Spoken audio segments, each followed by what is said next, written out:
Bismillahirrahmanirrahim. Elhamdülillah Rabbil alemin. Vessalatu vesselamu ala Resulillahil emin.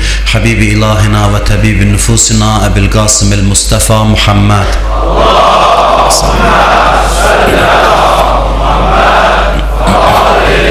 Ve ala Aliyin emiril mu'minin ve ala Fatımet'iz Zehra ve alel Hasan vel Hüseyin ve Ali ibn'l Hüseyin ve Muhammed ibn Ali ve Cafer ibn Muhammed ve Musa ibn Cafer ve Ali ibn Musa ve Muhammed ibn Ali ve Ali ibn Muhammed ve Hasan ibn Ali ve Hüccetil Qaimil Mehdi.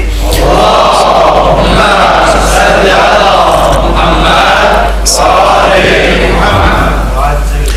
Allahümme salli ala cemi'il enbiya vel murselin ve şühedâ ve siddiqin. Allahümme gfir lil mu'minine vel mu'minat vel muslimine vel muslimat el ehyâi minhum vel envat. Usikum ve nefsi bi təqvallah. Sizə və özümə ilahi təqvaya riayət eləməyi tövsiyə edirəm. Əyyam-ı Fatimiyyədir. Xanım Zəhranın şəhadət günləridir. Hamı bilir ki, iki rəvayət var. Xanım Fatimə Zəhranın şəhadəti ilə bağlı. Bir Peyğəmbərdən sonra deyirlər 75 gün, bir də 95 gün sonra xanım Zəhra vəfat eləyib. Biz hər il məsciddə ikinci rəvayəti qeyd eləmişik, xatırlayırsınızsa. O da düşəcək inşallah aprel ayının səhv eləmirəmsə 14-ünə. 14-ünə düşəcək, məclislərdə elan olunacaq. İndidən də deyirəm 13, 14, 15-i. Məclislər axşam məsciddə keçiriləcək, o elan veriləcək.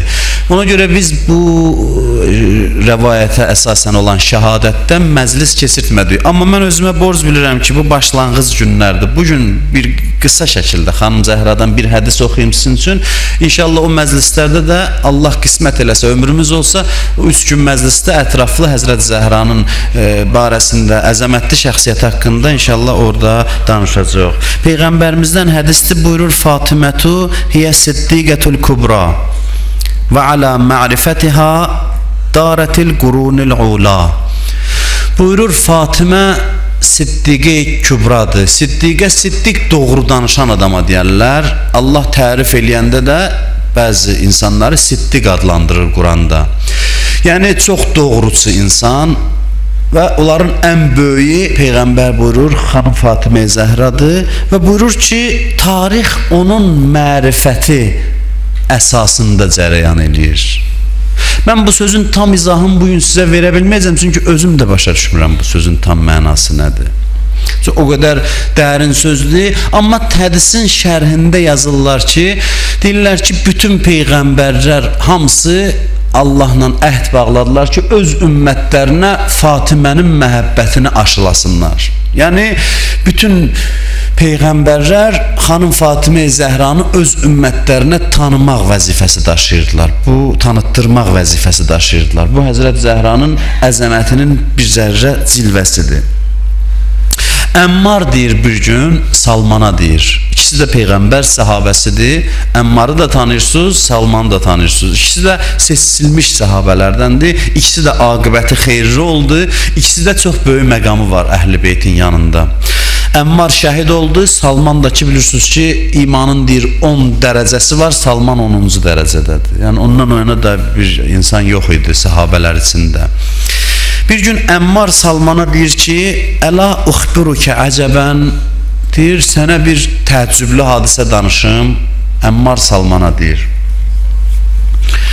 sənə bir təəccüblü hadisə danışım, dedi, buyur. Deyir, bir gün Əli ilə bir yerdə Zəhranın evinə daxil olduq. Mövlam Əli əleyhissalamdan bir yerdə. Həzrət Əlinin həyatında danışır Əmmar bunu. Çünki Əmmar Həzrət Əlidən əvvəl şəhid oldu, Salman da. Həzrət Əlinin diri olan vaxtında. Bir gün Həzrət Əli ilə xanım Fatimə Zəhranın mənzilinə, yəni Əli əleyhissalamın evinə daxil olduq bir yerdə. Deyir, Zəhranın gözü Əliyə sataşan kimi və ləmma əbsərət bihi nadət. Elə ki, gözü ona sataşdı, çağırdı ki, ya Əbəl Həsən, gəl mənə tərəf, liuhaddisukə bima kânə və bima yəkun və bima ləm yəkun ilə yevmil qiyamə. Hinə təqumus saə. Deyir, gəl yanıma istəyirsənsə, qiyamətə qədər bütün olacaq hadisələr, olmayacaq hadisələr və keçmişdə olan bütün hadisələr barədə sənə məlumat verim, sənə xəbər verim. Deyib, bunu eşidəndə Əli əleyhissalam arxa-arxaya çıxdı, yəni ona təzim əlaməti olaraq, ziyarətgahlarda olur, görürsən, ədəbdən insanlar arxa çevirmir, arxa-arxaya çıxır. Əli əleyhissalam xanım Zəhranın müqabilindən arxa-arxaya çıxdı, ədəb göstərdi Həzrət Zəhranın məqamına, çıxdı, deyir, mən də getdim dalıcan. Əmmar deyir, getdi, daxil oldu xanım Həzrət Peyğəmbərin huzuruna, gəldi Peyğəmbərin yanına, İzdəxələ alən-nəbi, daxil oldu Peyğəmbərin huzuruna, deyir, elə ki daxil oldu, bəzi nalayiq adamlar ki Peyğəmbərin yanında oturmuşdu, Peyğəmbərin məzlumiyyətindən biri də budur ki, bu nalayiq adamlara dözməyə məcbur idi bir ömür, bir məclisdə onlarla oturmağa. Bunlar gördü, Həzrət Əlinin kini kürəklərində idi, onlar durdu, çıxdı, getdi. Həm də heç məsləhət dördü onlar bu sözləri eşitsinlər. Çünki bu xüsusi sirri idi Peyğəmbərlə Əlinin. Ondan sonra deyir, Peyğəmbər baxdı Əli əleyhissalama, dedi, tuhaddisuni əm uhaddisuk, sən danışacaqsan, ya mən danışım. Əli əleyhissalam buyurdu ki, əl-hadisu minkə əhsən, ya Rasulallah. Sənin danışmağın daha yaxşıdır. Söz sənin sözündür. Ən gözəl söz sənin danışdığın sözdür. Ondan sonra dedi ki, ənni bikə ləqəd dəxəltə alə Fatimə və qalət ləkə kitə və kitə. Deyir, elə bil sənlə bir yerdəydim, necə daxil oldun Fatimənin yanına və Fatimə sənə bu sözləri dedi. Bəli, Fatimə elə dediyi kimidir. Onun elmi Allah verən elmdir, qeybdəndir və bütün keçmişdə və gələcəkdə olan hadisələri bilir. Ondan sonra Əli soruşur Peyğəmbərdən, ona görə yox ki, bilmir, istəyir Əmmar eşitsin, Salmana danışsın, kitablarda yazılsın, indi biz danışaq, Fatimə Zəhranı tanıtdıraq. Onu tanıtdırmaq üçün bu sualları verir. Dedi, ya Rəsulallah, nuru Fatimə min nurina, deyir, Fatimənin nuru da bizim nurumuzdandır. Dedi, Peyğəmbər cavab verir, əvələm tə'ləm, məyər sən bilmirsən? Bilmirsən ki, Allah bizi bir nurdan yaradıb. Deyir, Əli səcdəyə getdi, şükür səcdəsinə. Qalxdı ayağa, getdi. Əmmar deyir, mən də gedirəm dalıcan. Sanki məqsəd qoyublar ki, Həzrət Fatimənin mənəvi məqamını Əmmara çatdırsınlar. Deyir, daxil oldu. İçəri girən kimi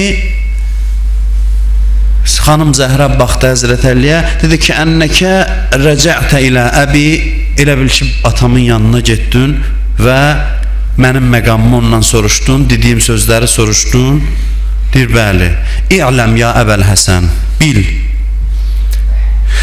ey Əli, bil ki, Allah mənim nurumu yaratdı və kənə yusabbihullah təbarəkə və teala, mənim ruhum yaranan kimi, nurum yaranan kimi Allaha təsbih dedi. Mələklər hələ zikir nədir bilmirdilər. Mələklər ibadətin yolunu bilmirdilər. Bir dəfə Cəbrail əleyhissalam Peyğəmbərə nazil oldu, gördü Həzrət Əli ilə oturub. Gəldi, dayandı bir kənarda, ədəb göstərdi. Soruşdu ki, Peyğəmbər ki, ədəb göstərməyin səbəbi nədir? Dedi, sənin yanında oturan Allaha ibadəti mənə öyrədi. Allaha itayəti ondan öyrənmişəm. Fatimə dedi ki, mən mələklərin ustadıyam. İlk varlıq aləmində yaranan nurlardan biri mənim nurumdur və yaranan halda mən təsbih dedim. Bu sözlərin bir kitab təfsiri var hamısının. Bu sözləri təfsir eləyiblər kitablarda, irfan və fəlsəfə mövzusunda olan kitablarda ki, mən təfsirsiz sizlər üçün oxumaq istədim bunu. Deyir, Allah mənim nurumu yaratdı və mələklərə təsbih öyrətdim, nurumu cənnət neymətlərinin birinin içində qərar verdi. Peyğəmbər 40 gün dağda ibadət elədi. Axırda cənnətdən meyvə gətirdilər. Deyir, o meyvənin içində Fatimənin nuru idi. Peyğəmbərin sülbünə daxil oldu. Ona görə Həzrət Xədicə deyir ki, bətnimdə Fatimənin nurunu hiss eləyirdim. Fatimə məndən danışırdı. Bunların hamısını xanım Zəhra danışır əleyhissalama. Bilirsən mənim adım niyə Fatimədir? Fatimə ayrılmış deməkdir. Qopmuş, qırılmış, ayrılmış deməkdir. İnsanlar 3 dəstə olacaq qiyamətdə. Bir dəstəsi möminlərdir. Alınlarına yazılacaq haza mümin. Onlar cənnətə gedəcək. Bir dəstəsinin alnında yazılacaq haza kafir, o gedəcək cəhənnəmə. Üçüncü dəstə var haza muhib, bu bizi sevənlərdir. Xanım Zəhra danışır. Deyir, mən daxil olacam məhşərə, cənnətə gedən gedəcək, cəhənnəmə gedən də gedəcək. Ondan sonra deyir, mənə deyəcəklər ki, daxil ol cənnətə. Xanım Fatimə Zəhra dayanacaq. Dayanacaq, deyir, əlimi duaya qaldıracam məhşər günündə.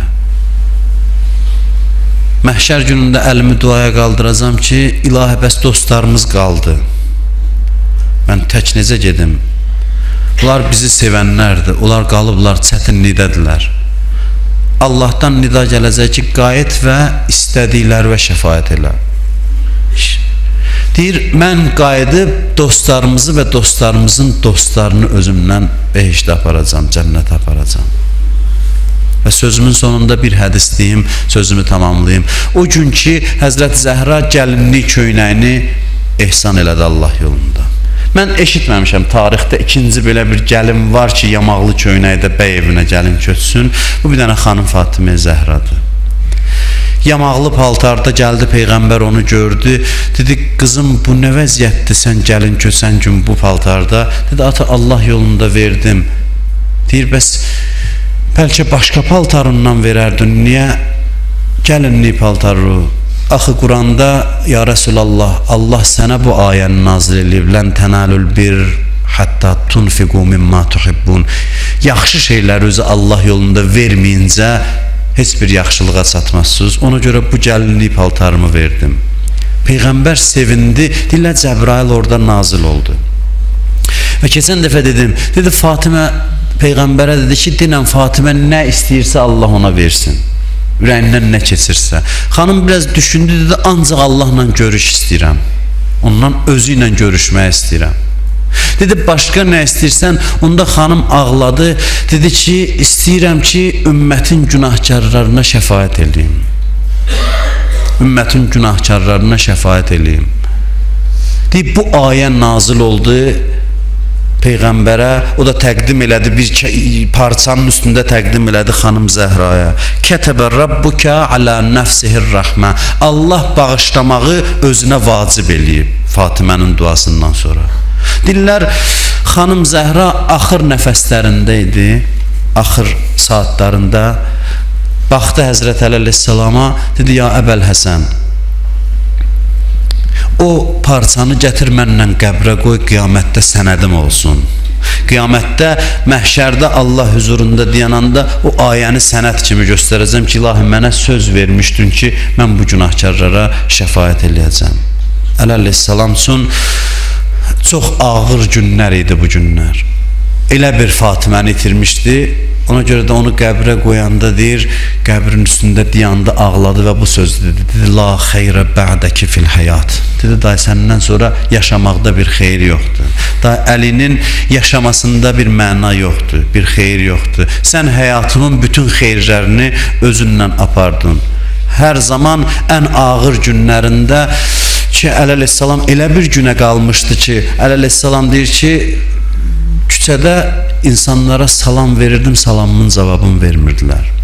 Yəni, salamına cavab vermirdilər. Elə qəmli vəziyyətdə deyim, mən evə daxil olurdum. Fatimə üzümə təbəssüm eləyən kimi bütün qəmlərim yadımdan çıxırdı. Bütün qüssələrim yadımdan çıxırdı. Və o qədər Əliyə yardım göstərdi. Bütün vücudunu Əlinin yolunda sərf elədi. Axır saatında Əli əleyhissalam onun başının üstündə dayananda necə Əbəlfəz ağa İmam Hüseynindən soruşurdu. Həzrət Zəhra baxdı Əli əleyhissalama, dedi ki, məndən razı qaldın yoxsa yox.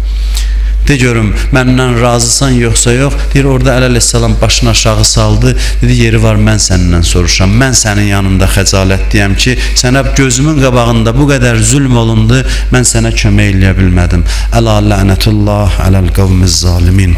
Bu günlər duadan qabaq bir şey də xatırlatmaq istəyirəm ki, Azərbaycan xalqı üçün də faciəli ağır günlərdir. Qarşıda 31 mart gəlir, Azərbaycanlıların soyqırımı günü. Mən gənclərə tövsiyə edirəm ki, o dövrün hadisələrini mütaliə eləsinlər. Azərbaycan xalqına edilən zülmlər tarixdə şükür olsun Allaha ki, qeyd olunub.